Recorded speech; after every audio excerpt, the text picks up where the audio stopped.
Kita lanjutkan pada sesi ketiga untuk pengecilan ukuran bersama saya Hairul Hadi.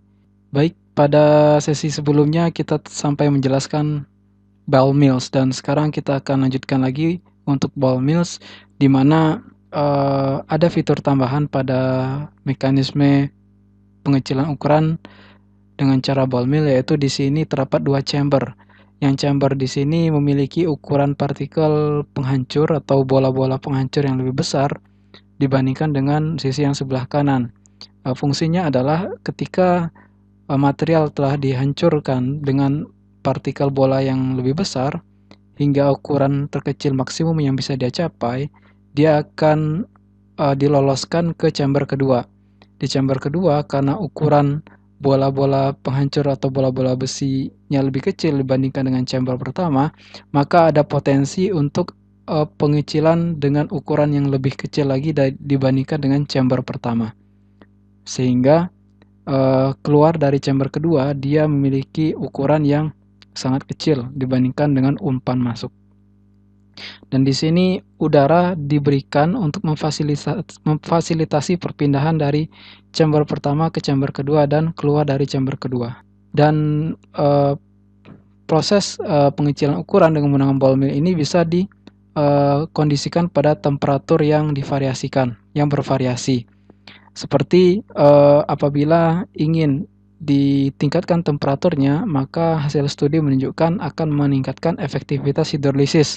Seperti bahan baku yang digunakan di sini adalah bahan baku lignoselulosa, yang mana di situ kadar selulosanya digunakan untuk proses hidrolisis yang berguna untuk fermentasi misalnya.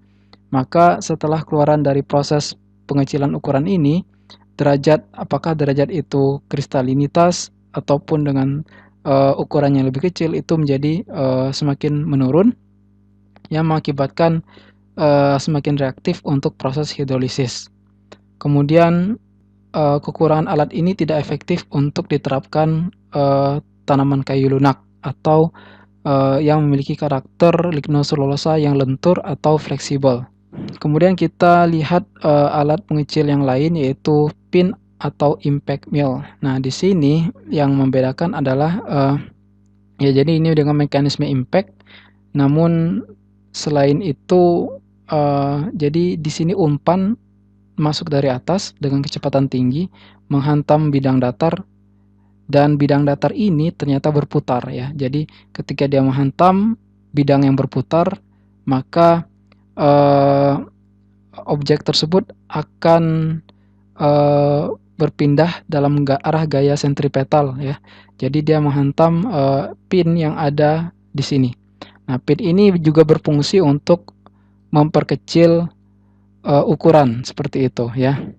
Untuk memperkecil ukuran dari material yang tadi dengan mekanisme impact. Nah, jadi kalau misalnya dia telah masuk ke dalam celah-celah pin tersebut, maka mekanisme yang dominan adalah mekanisme atrisi, seperti itu. Jadi ini merupakan kombinasi impact dan atrisi. Jadi ini difasilitasi oleh rotor dan stator, ya, yang mana rotornya itu yang membuat bidang ini berputar, dan statornya itu adalah pin-pin yang terpasang statik yang juga ikut berputar akibat perputaran bidang. Dan perputaran yang cepat menciptakan aliran udara yang membantu untuk mengarahkan produk keluar pada saluran ya. Jadi salurannya berbentuk U, U-nya itu di sini. Ini adalah U-nya ya. Jadi ketika dia keluar dan melewati pin tersebut atau stator, dia akan keluar melalui saluran yang berbentuk U di sini. Dan keluarannya merupakan produk yang telah dikecilkan. Kemudian kita lihat alat berikutnya, yaitu jet mills, yang sebelumnya telah disinggung sekilas, dan di sini kita akan melihat lebih dalam lagi, yaitu umpannya berupa partikel juga sudah cukup kecil, namun akan dihaluskan dengan ukuran yang sangat halus dengan ukuran 0,2 hingga 5 mikron ya. Partikel diumpankan pada ruang sirkular dan diberikan perlakuan tekanan udara atau nitrogen, karena nitrogen itu bersifat inert ya, melalui suatu pipa venturi dengan cara tangensial. Jadi seperti ini. Jadi arah perputarannya ini merupakan arah tangensial. Kemudian partikel yang dihembuskan oleh aliran udara akan bertembukan satu dengan yang lainnya selama perlakuan. Dan alat ini diterapkan untuk obat-obatan, pigmen organik yang telah dikeringkan, pewarna, logam karbida, kaolin ya, atau mineral basa. Jadi di sini terlihat input raw materialnya itu di panah biru. Jadi di input bersama hembusan udara. Kemudian material tersebut mengikuti jalur lintasan yang berbentuk seperti siklon ya. Dan dalam proses lintasan tersebut dia bertumbukan satu dengan yang lainnya, sehingga karena materialnya banyak, intensitas tumbukan itu semakin banyak dan memperbesar potensi pengecilan untuk ukuran yang lebih kecil lagi.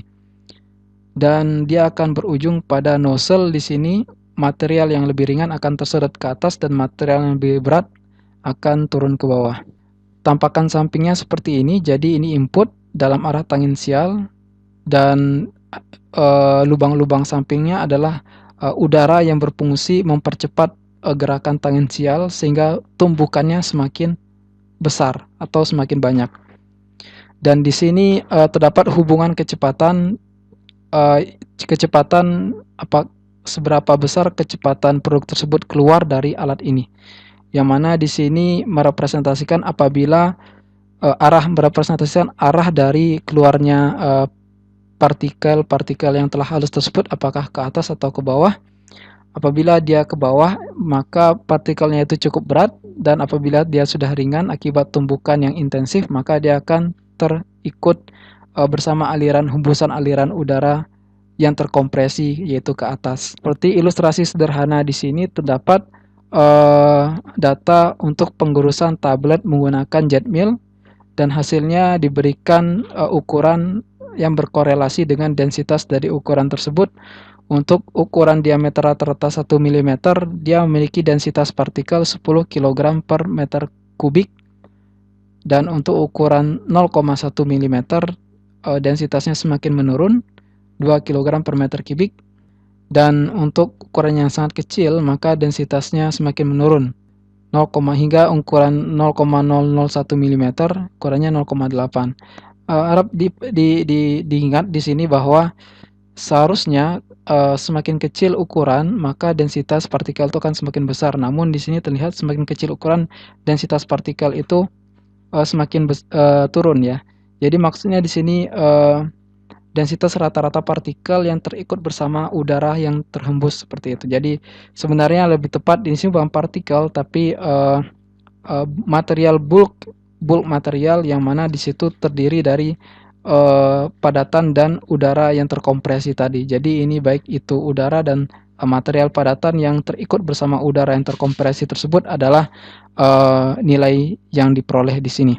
Dan apabila diketahui fluida atau udara yang terkompresi tadi memiliki densitas 1,2 kg per meter kubik, maka ditanya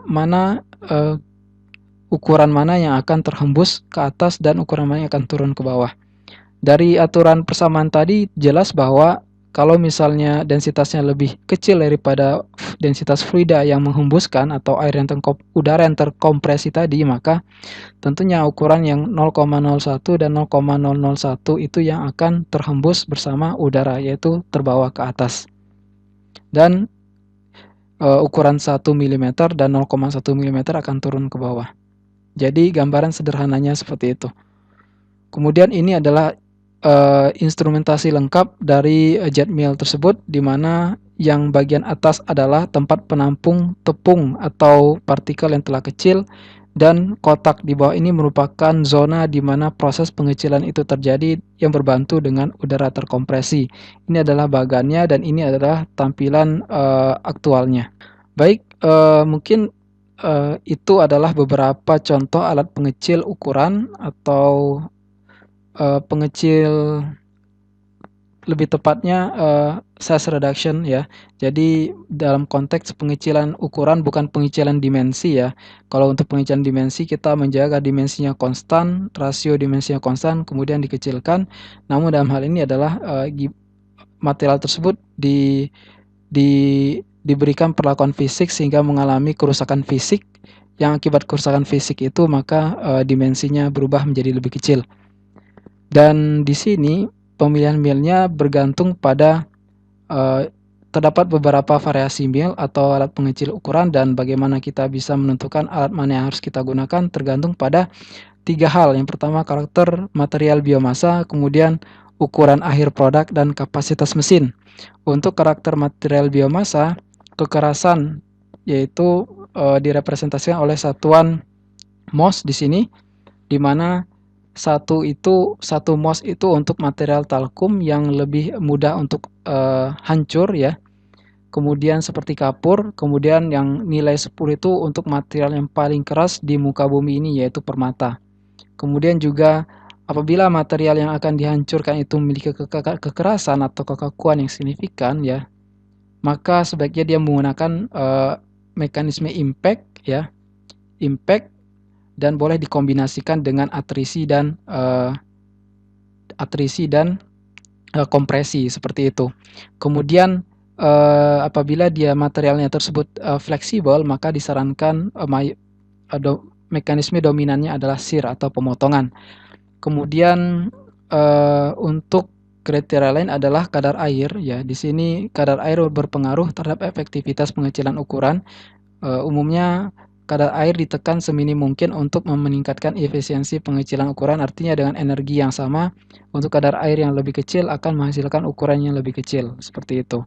Kemudian harap eksplosivitas, yaitu kemampuan material tersebut untuk memberikan ledakan apabila dia mengalami kontak fisik, itu harap diperhatikan, karena untuk material-material seperti ini maka pengiringan sentuhan dengan alat logam dari alat pengecil ukuran tersebut tidak disarankan.